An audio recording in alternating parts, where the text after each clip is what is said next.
It's breaking news! It's breaking news! Holy crap! Guys, Trump is the president of the United States. Do you guys hear this? Alright, that's old news. Colin Kaepernick is now kneeling for the national anthem. Also another tidbit from a long, long time ago. In a galaxy far, far away. I'm gonna go see Star Wars on Friday. I'm super excited. No to spoil it! Last week, a really big piece of news happened that I really wanted to touch. God. Last week, a really big piece of news happened that I wanted to touch on, but I couldn't put out a long enough video. I didn't have enough time to put it all together. So here it is now, though. Does Israel really matter? Does it really? Seriously? Last week, President Trump destroyed everybody's expectations of him, and he declared that Jerusalem was the official capital of the nation of Israel as far as we are concerned, and that he is going to move the U.S. Embassy from Tel Aviv to Jerusalem.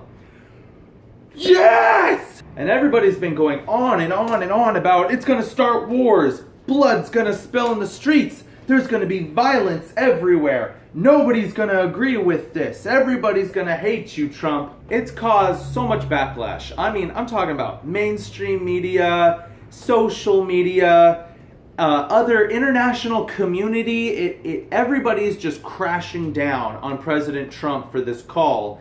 And it starts to feel like, does Israel really matter?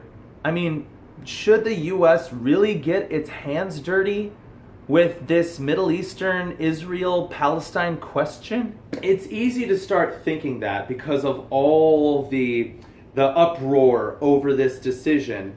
But I am going to give my opinion. It absolutely matters. Israel is awesome. Sorry, not sorry. Israel is cool with us, all right? And yes, it does matter. Israel should be supported by America. And we should stand by our Jewish friends. Yeah, heck yeah. Now at this point, I'm going to start getting into the reasons why we should support Israel and support the call that Trump has made in announcing Jerusalem as the capital of Israel. But you have a choice here. This is where the forked road comes up. You can either choose to click off the video really quick because you're really ticked off and your college professor told you that Palestine is some oppressed people group that Israel is being a bully to. Or you can stick around and actually hear me out and get a new idea maybe in your mind, or maybe it's just bolstering the ideas that you already have. The point is it's your choice. Here we go! Trump came in like a wrecking ball. Yes, he did. Trump decided to finish the long line of procrastinations that has been happening since 1995 from all the excuses that have been coming up about not wanting to move the U.S. Embassy to Jerusalem. You see, in 1995, the U.S. government actually voted that the U.S. Embassy was going to be moved to Jerusalem, the capital of Israel, anyways. But the problem is that all the presidents from 1995 to the present day kept on putting it off and putting it off and putting it off. Why? Because they kept thinking, oh, you know what, this whole Palestine-Israel thing, if we make Jerusalem the hub and we recognize Jerusalem as this, capital city of Israel, then there's going to be no peace talks. There's going to be nothing good is going to come of it. We better just hold off and appease all sides so that hopefully a conclusion can come to fruition. President Clinton put it off and the U.S. Embassy was never moved. Then President Bush put it off. Then President Obama put it off. And the U.S. Embassy was never moved. But you know what's so funny? Is that each president actually came out and admitted that they all agreed that Jerusalem was the capital of Israel. But when it came time to put rubber to the road, everybody was just like, nah, you do it. and just shunted the responsibility off to the next president. So it's just so funny that they did it halfway. They were like, oh yeah, Jerusalem. Yeah, total capital of Israel. Yeah, we're cool with them. Oh, move the U.S. Embassy? No. See, Trump actually said that he was going to deliver on the promises that past presidents failed to act upon. As a matter of fact, one of his quotes was, "Today we finally acknowledge the obvious. There is nothing more or less than a recognition of reality." Good job. Nice.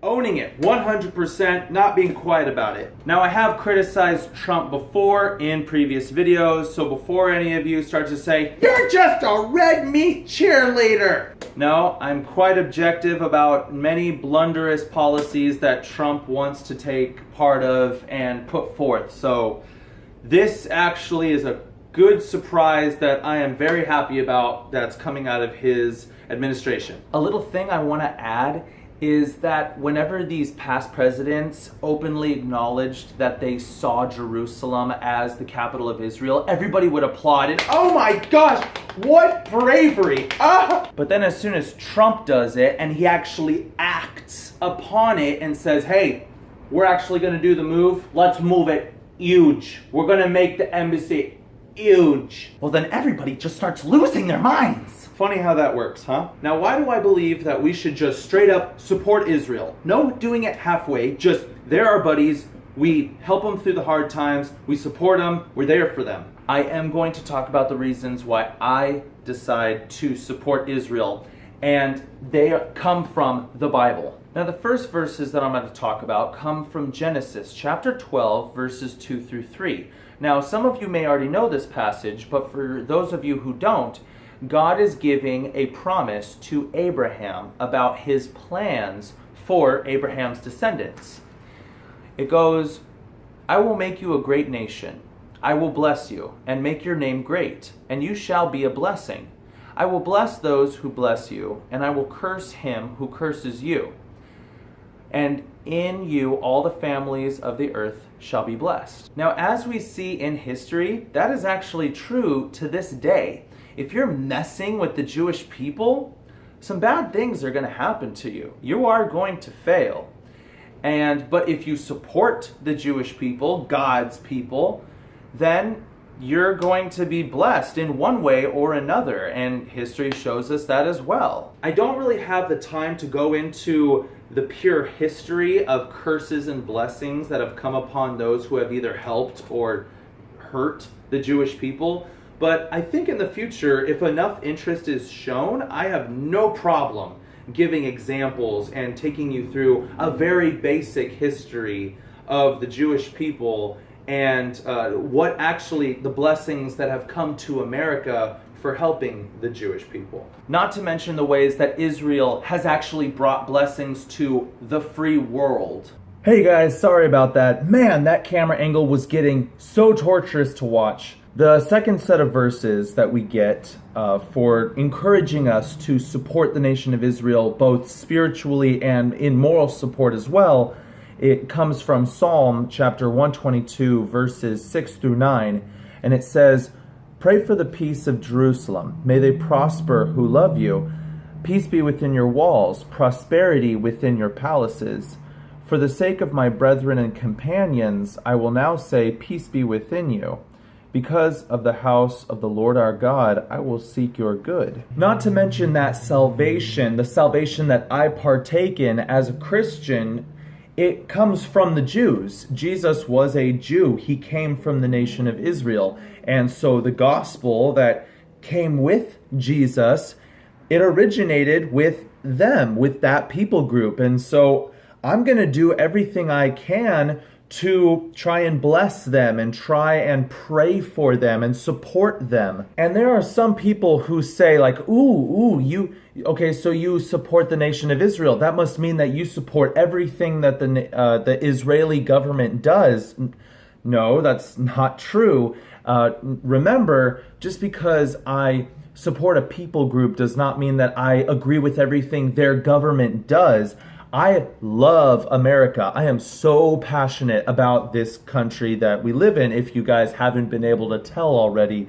But it doesn't mean that I agree with everything that the American government does. There are some things that I just flat out disagree with the government, but it doesn't mean that I can't be passionate and love this nation that we live in, and the same goes for the nation of Israel. Now, how can we as Americans bless and support the nation of Israel? Well, one way is to literally pray for them, keep them in prayer daily. The other way is to support them as we can politically. So elect congressmen and representatives that are pro-Israel, that see Israel as a very powerful ally in the Middle East, that want to bolster them and their culture and their government. Once again, I know that their government makes some decisions that I don't agree with, but nonetheless, they are our allies, and we need representatives that see that and support them as that. And once again, if you guys want to see a video where I actually go really deep into the history of the nation of Israel and what they have done, that, you know, like God said in that verse, that the nation of Israel will be a blessing to all those families in the world, and how the nation of Israel has come about doing that for the free world, go ahead and leave a comment below. Let me know, and I will try to start working on that. Thank you guys so much for watching this week. I hope this video has left you edified in one way or another. Once again, I am so sorry for those cringy camera angles. I didn't have time to refilm the entire thing today, but I will work on that, make sure that that doesn't happen in the future. Go ahead, hit that like button, subscribe, tell your friends and family, or you can hit the dislike button, throw down a negative comment in the comment section, because it's your freedom of speech, and I will never try to take that away from you. By the way, gun review coming soon. If you guys saw last week's Windy Week video, you probably saw this gun make an appearance, its first appearance. It's my new Mossberg MVP. It's the Thunder Ranch edition, and chambered in 5.56. And I'd be glad to run through the specifications and what I think about it. But that's for another day. Until then, remember to thank God for the freedom that we partake in every day in this wonderful nation that we live in. This is the American Pool Guy, and I will talk to you guys later.